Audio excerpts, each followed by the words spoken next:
abuse human rights for children, especially because most cases parents tend to take decisions that, like on their own willing, they tend to take decisions on behalf of your children, like stuff like school you want to school, what you want to study. Maybe as you are growing up, because you have to fix some calculator or touch, they will be like, okay, go and study engineering. Share you get that. So I think they are abusing the right, human rights in terms of children in Nigeria. Looking at Nigerian society, to be sincere, I would say the enforcement of it or the respect of it is actually not there. So I'll give it like 40%, which is below average. If you take a look at it, like everything worked out for those in the upper society, the upper class. So certainly it has to do with the rich and poor. Like when you are rich, you can always get away with almost everything if you are rich. Using like Lagos plate number. For instance, you that are using plate number in Lagos. Lagos, is it not in Nigeria? Okay, fine. VIO will hold you. That you should remove the plate number of the Lagos to come and do Abuja on. Why can't then allow us to use our own state? Like Lagos now, is it not inside Nigeria? But some of the human rights institute, they are not working very well. And if you see some of the people cannot come out to speak out for their own right in Nigeria. Impunity is against human rights. So if you see our government and government officers, if they are crime or breaking the law, nobody can take action about them. We've taken our time to talk to Nigerians as regards what they think, how important the human rights is to every family, society and nation. For some Nigerians, they believe human rights do not exist, while for some, they say it only exists for the elites and not the poor. For some, they say parents also abuse the human rights of their kids. This is Anthony Momodu reporting for Global Television. So that's a host of Nigerians bearing their minds as regards human rights. For you, the big question, the one that made me more excited was when the boy said, parents abuse the rights of their kids by deciding what school they go, yeah, that got me. what course they have to study. Yes. For you, would you call that an abuse of rights? Well, I wouldn't really call that an abuse of right because, a parent is supposed to guide the child. You understand? It's a step-by-step thing, so the child will not be misled along the line. But when there is an understanding, a child comes up and says, okay, mom, dad, this is what I really want. I have passion for this particular discipline in life. I think a parent is to support that, but if it's not working in line with like seeing the future out of it, then I don't think it's, in a way, it's right, we had another Nigerian say the elites seem to get away with whatever they want because they are rich, and it means they have rights, but the poor people do not have rights. I heard that, and in a way, for me, it's true. Because if you look at it, that's my own opinion. Okay. You hear that, for instance, there was an incident that happened between two students in a particular school, the boy from a rich home and the other boy from not so well-to-do background. Okay. And then the father came and immediately he was bailed out of, and they were in it together. And the boy, not from a well-to-do home, was there for months. And you see, maybe that's what he's talking about. And sometimes in ways we might not know it happens that way. All right, we had the woman speak about women in terms of women's rights, saying it's not all about more of inclusion.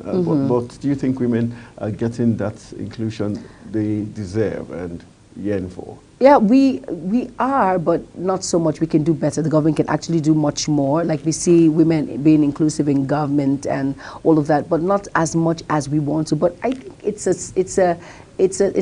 a baby steps, and we will get there with time. But for now, we can do better, basically. But well, there's that inclusiveness for now, but not as much as we hope for and we want. All right, the other Nigerian talked about the fact that the right to have a roof over your head, right to eat, right to food. Food, yeah. Right to food, true. Well, that should be part of a right. We should have a right to food, right? I heard him, he said, right to a roof over our head. No one should be allowed to sleep under the bridge or outside, which is true in a way. Really, it's true. We should have right to roof over our head, right to food, and of course right to eat. I think the very sad commentary was the Liberian girl who talked about a woman with her babies at night begging. I think the right of those kids Yes. were abused. Yes, the right of yes, those children are abused. And it's not just that with the woman with the baby behind her back and begging. Some you actually see little kids are supposed to be in school at that time, really begging for alms, as low as 10, 7 years old, actually going around begging for, yes, I feel the rights of those children or child has been abused. But how effective is it in our present society? We talk about it, but is there any implementation? Do we implement such rights on these children? Very important question. All right, a very, very important question. The 2023 theme for this year's International Human Rights Day says freedom, equity, right? Yeah, and justice for all. Yes. And so we hope that every nation, every family, every society keeps these three terms in terms of freedom for all, equity for everyone, and justice for all. And if we have these three things, definitely the world would definitely be a better place. We will not have wars across the globe. So that's talking about celebrating the International Human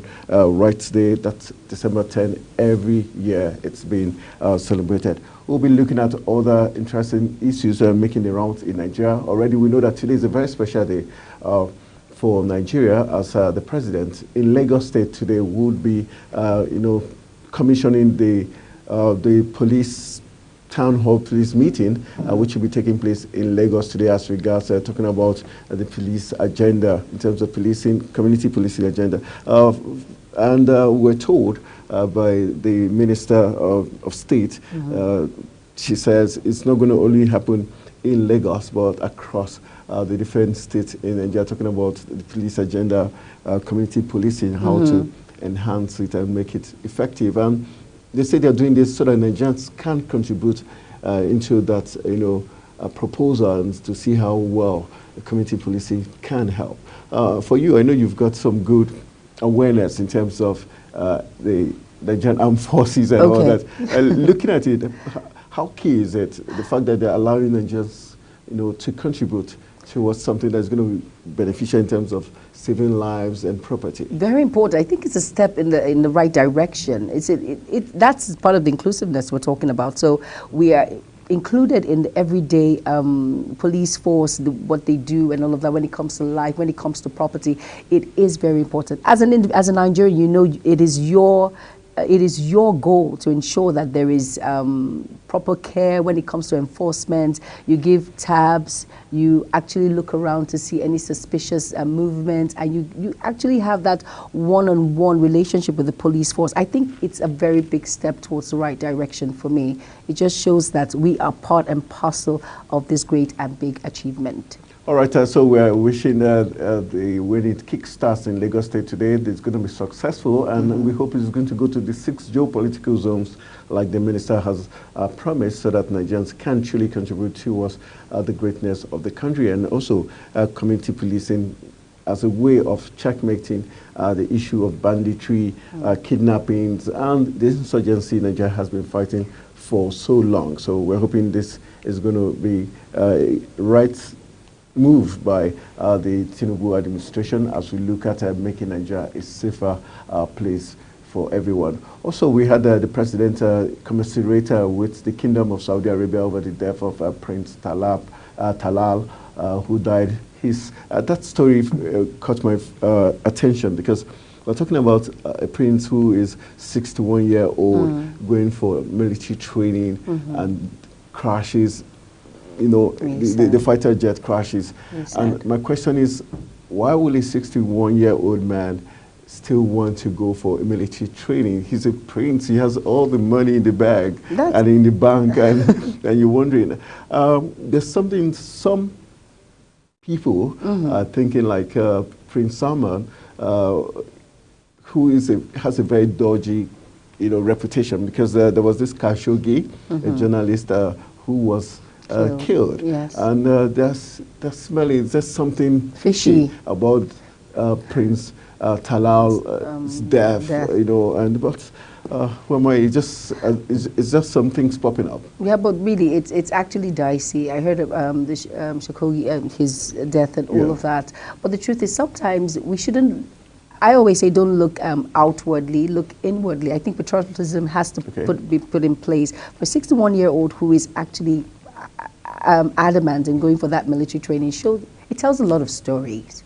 A lot of stories about how in-depth and how well he's part and parcel of that particular country. All right, so that's patriotism, and our heart goes out to the people of Saudi Arabia, and wish them the best of everything they wish themselves. All right, just to give us a little rundown of what we'll be expecting on the show, talking about Global Morning, as we try to rejig it for the very best for your own entertainment, enlightenment, and also education. So that, like my boss will always say, if you do a show and someone doesn't learn one or two things from it, then you've done nothing. So the idea is to get you well informed, well educated, and I know Jay Manson has got something in store for us. All right, at about 8 o'clock, Global AM News will be hitting. We'll be seeing the AM News at about that time, and we'll go towards the discussion of the day. Will definitely be coming up.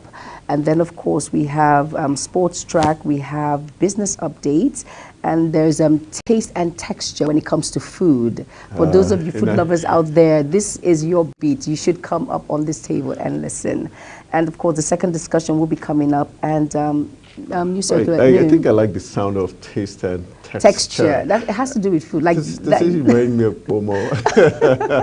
Very funny, but I won't let the cat out of the bag. So you just be itching to hear what it's all about. Okay, when it comes to food. All right, so you're in for a very amazing ride.